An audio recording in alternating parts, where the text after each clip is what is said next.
الحديث العاشر حديث لك عن أبي هريرة لا تيودو أبو هريرة رضي الله عنه كالله باقو ينسي قال أصبعي ويكي قال رسول الله صلى الله عليه وسلم òjíṣẹ́ Ọlọ́run ọba kí ìkẹ́ àti ọlá Ọlọ́run kó máa bá ó sọ báyìí wípé inna Allaha ta'ala tayyib dájúdájú Ọlọ́run ọba tó láàrẹ́ ga ọba tó mẹ́ni la yaqbalu illa tayyiba kò sí nígbà kankan àyàfi ohun tó mọ́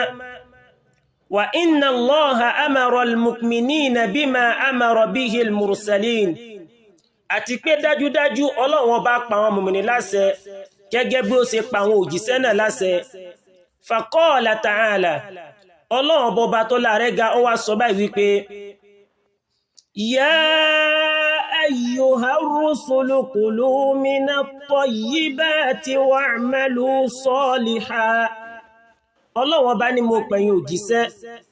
kẹ́ jẹ nínú ohun tó mọ́ kẹ́ sì ṣiṣẹ́ tó dáa wa qala ta'ala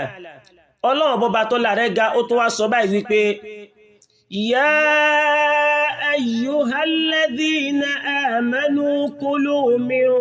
tayyibati ma razaqnakum Ọlọ́run ọba ní mo pẹ̀yin olùgbàgbọ́ òdodo kẹ́ jẹ nínú ohun tó mọ́ léyìí tí a ṣe lárísìkì fún yín thumma dhakara rajul lẹ́yìn ìgbà náà ó wá sọ nípa arákùnrin kan yutilu safar tí ìrìn àjò rẹ̀ jágùn ash'atha akbar tí eruku sì ti mú dúdúdún yamuddu yadayhi ila samaa tó wá tẹ́wọ́ rẹ̀ méjèèjì sókè ya Rabb lẹ́ni tí ń ké pe Ọlọ́run ọba wa mat'amuhu haram tí ohun jíjẹ rẹ̀ sì jẹ́ èèwọ̀ wa mashrabuhu haram tí ohun mímu rẹ̀ náà sì jẹ́ èèwọ̀ wa malbasuhu haram tí ohun tó ń wọ̀ náà sì jẹ́ èèwọ̀ wa ghudhiya bil haram kódà èèwọ̀ náà tó fi wò dàgbà fa anna yustajabu lah bó ni wọ́n sì fẹ́ jẹ́ pé rẹ̀ rawahu Muslim Imam Muslim ló gbà wá